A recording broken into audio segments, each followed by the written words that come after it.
Hello and welcome back to another video. As you can tell from the background here, we're going to be returning to pizza making on the wood-fire grill.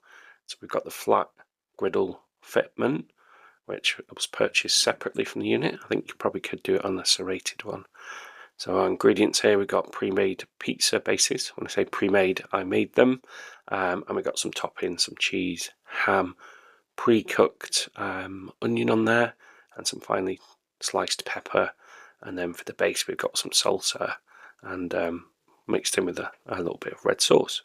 So as you can see, the consistency of the base means that despite my best efforts, they are sticking. So it's going to make transferring it over pretty difficult. So this video is just kind of a follow-up on the first one, I suppose, of pizza making. So we've established that we can use this to make pizzas, and it's really quick and easy, and that the trickiest part is probably getting your pizza on there. So obviously if I started to top pizzas that had that consistency and added weight to it, I think the floor would be getting the lion's share of the pizza and not my stomach, which is clearly not the intention. So we need to have a bit of a rethink on this one. So what I wanted to do is just quickly show you that in a video. So we're not going to be smoking on this one. We have got it on the preheat function, which, as we know from other cooks, is somewhere around 5 minutes.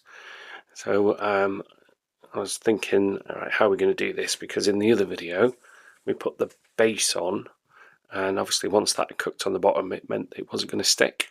And we could actually top the pizza whilst it was on the unit itself.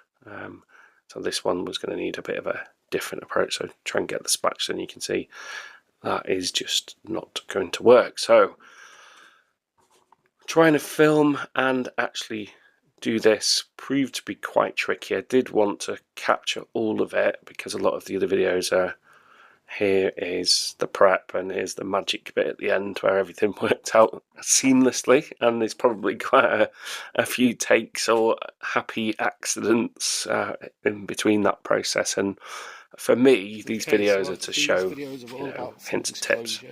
So that's what I'm trying to do. So what I have done here is I let gravity do the work. So I tipped the silicon pizza base upside down, just hovered it over the grill and let nature do its work and go down onto the grill plate. And as you can see, because it wasn't fully up to temperature, that meant I could move the dough around a little bit as well. So yes, I did wash my hands. It is very hygienic. I'm not a professional pizza maker, believe it or not, based on the beautiful thing that you witness here. So it's still going through the preheat function, the grill, and what that means is that we do get that kind of not burnt but charred bottom to the pizzas, which I think adds a lot of flavour. And everybody calls it rustic, don't they, when things aren't quite perfect sphere of excellence, then we call it a rustic pizza, but it doesn't make it taste any different. We're not looking to reinvent the wheel here, we just want some quick food. So hopefully you've seen the other video. So I had 2 barbecues in one day. If not, do go and check that out, please. So I did some chicken, surprise for our lunch, and because the England match was on and we had a rare night out, we wanted something really quick, so I'd prepped the pizza dough earlier that day.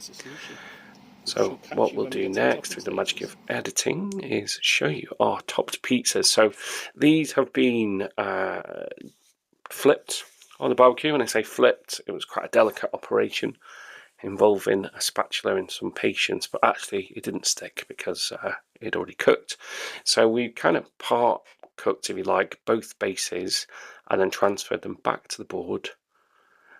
And you can see there's a bit more texture there for us to be able to move those around without having accidents. So as you can see, that's now prompting us to add food. So we know that we've managed to do that and get to the topping stage in about 5 or 6 minutes, which is pretty impressive. So on we go with our partially cooked pizza. As you can see, that's going to go on fairly easily. If I grab it at the right end, slide that on.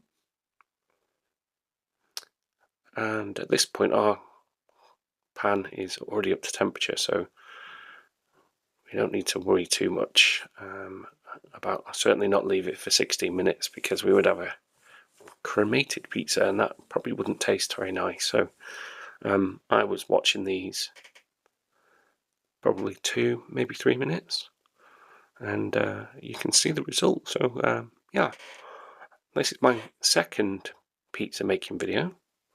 Check out the other one, and what you see is genuinely what happened. So there's a bit of breakage on the dough. Kind of repaired it, and yeah, we managed to have 2 pizzas from this, which fed the family, fed 3 of us. So again, another bit of versatility. You can see the dog just underneath the table there for those eagle-eyed viewers amongst you.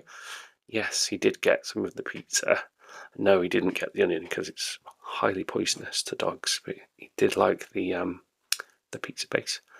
As always, thank you so much for watching the videos. If you can, subscribe. It just really helps me out because I'm new. I'm a newbie and I'm just trying to get to the point where I get that magical 1,000 subscribers. So that does not mean I'm going to pepper my videos with adverts, because I want these to be fairly brief, fairly informative, and something that you'd like to watch. See you next time.